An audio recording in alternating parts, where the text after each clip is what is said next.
জন্মদিন, মায়ের মা হওয়ার জন্মদিন। তাহলে আমার সঙ্গে সঙ্গে মায়েরও তো বয়স বাড়ছে।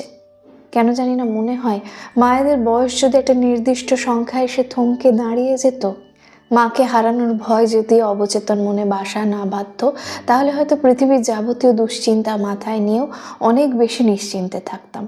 কারণ যত কষ্ট, যত যন্ত্রণা লাঘব করার, যত চোখের জল মুছিয়ে দেওয়ার, ওই একটাই মানুষ তো আছে যার কোনো বিকল্প নেই, যার কোনো ব্যতিক্রম নেই, যার ভালোবাসায় কোনো স্বার্থ নেই, কর্তব্যের লাভ ক্ষতির একচুল হিসেব নেই। সে হলো মা। শরীর খারাপ হলে মা গায়ে মাথায় হাত বুলিয়ে দেয় কর্মক্লান্ত খড়খড়ে হাত দিয়ে, কিন্তু আদরটা তো মোলায়েম।